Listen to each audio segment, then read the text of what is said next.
Hello, my beautiful chocolate, vanilla, Asian, beautiful Hershey kisses. You know, when you think about someone who's living life completely alone and who have no one, and someone who is incredibly lonely, usually you would put that with someone who's older, someone who's elderly, you know. Uh, I normally I would never associate being incredibly lonely with someone who's in the prime of their lives. You know, unfortunately, that's not the truth. You have so many young ones who are suffering from severe loneliness and who feel that they have absolutely no one. So, if you have some type of family or some type of friends in your life, here's the reason why you should be incredibly grateful and thankful. Now, let's listen to this lovely, she's beautiful too, young lady. I don't have anyone. Everyone always talks about how being there for yourself and all you need is yourself is enough. And the only people you can rely on is yourself to get through life. And to an extent, that is true. But I am completely alone. Let me tell you, as someone who has no family to help me, I have no safety net. If I were to get very ill or extremely injured or anything like that, I have no one. I am completely alone. If I need help paying a bill, if I get behind, there is no one. Life is getting increasingly difficult, and human beings need community. Human beings need support. Human beings need a safety net. And I have none of that. I have just myself. And every day is getting harder and harder to get through. Waking up in the morning is starting to feel like a curse rather than a blessing. Day in and day out, I've been saying, okay, I have myself, and I go to work. I pay my bills as best as I can. I do everything for myself. I am completely self-sufficient, and it is so hard because if I just want to be hugged, if I just want someone to hug me, I don't have someone to hug me. A hug. I don't even have that. I don't even feel like a human being anymore because I don't have any connection. And it's like I could go out, and I know people are like, go out and meet people and do things and develop outside hobbies.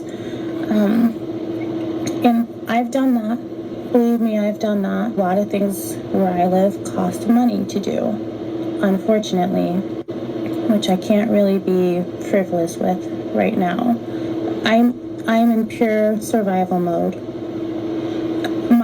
I have to meet my basic needs before I can just go out and get to enjoy anything, which also sucks. Like, my basic needs have to take precedent. These are a constant struggle every single day.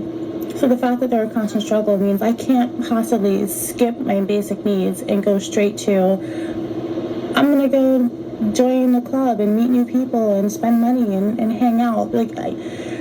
It feels like a catch-22, and I don't know what to do. I just know that I can't keep living life alone. I want family. I want love. I want safety. And I don't have any of that. I don't know. I feel like I'm just getting dangerously close to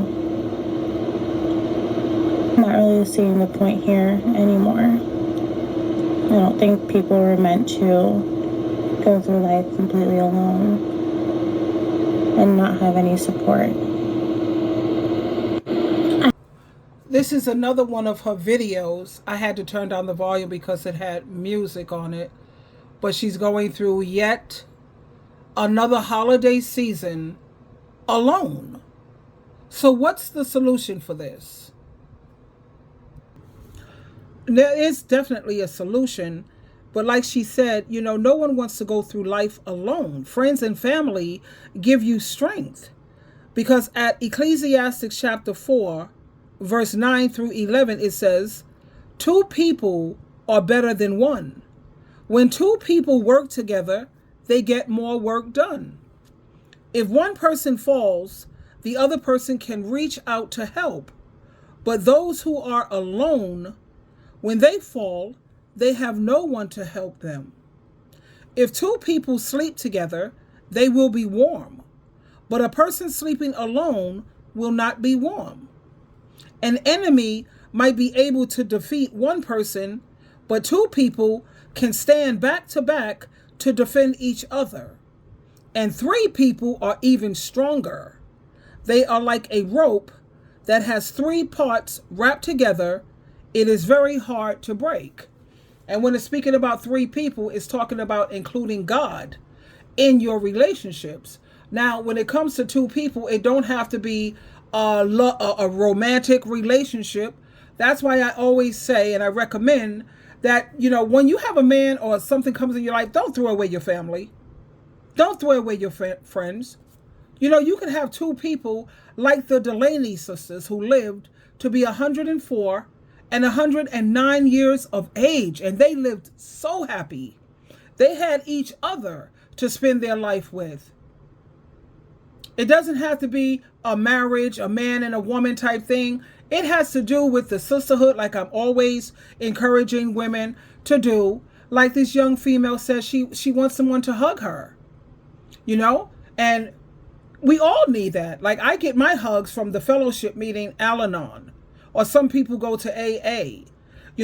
What I recommend is for you to find yourself a community church or a fellowship church, because they're not like the average churches where they just preach and give a sermon and sing praise. No. When you find yourself a community church, they have movie night. Like I'm joining a new one starting tomorrow. It's a Methodist church, and I'm not a Methodist. I'm a Christian though. And they all are a part of the body of Christ. And as long as you're a Christian, then we are definitely supposed to unite, because the Bible speaks of division, and it says that's not supposed to go down. So at this Methodist church, it's easy for me to get to. It's not far from me because I don't have a car. I could take a bus and it leads me right there. Or I could take an Uber and it's cheap.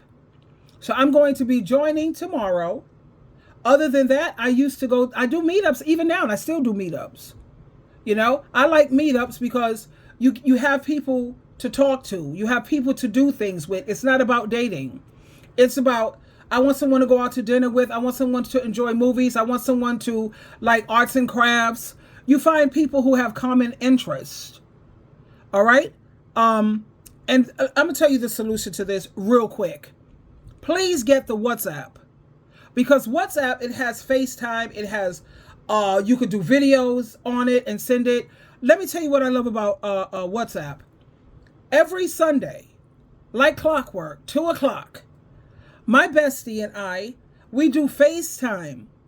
You see, that's what you can do. You could do FaceTime, set up a dinner to meet for dinner, a lunch, breakfast, brunch, and you have someone to eat with the same way you would if you were to go to a restaurant, right? You would sit opposite of the person at the restaurant and you would just do what? Talk. That's the same thing you can do with FaceTime. Just set a time, like my girlfriend and I is always at 2 o'clock. And then I have my other girlfriend once a month, we meet because she lives like 3 or 4 hours away. My other girlfriend, she's 3 or 4 hours away. And my other one, she's all the way in Florida. That's like 9, I don't know. But what we do is we set up a time and we sit and have coffee and we talk and we laugh and we giggle. I love to play bingo. Sometimes we get on there and we be playing bingo together, and all of this is FaceTime.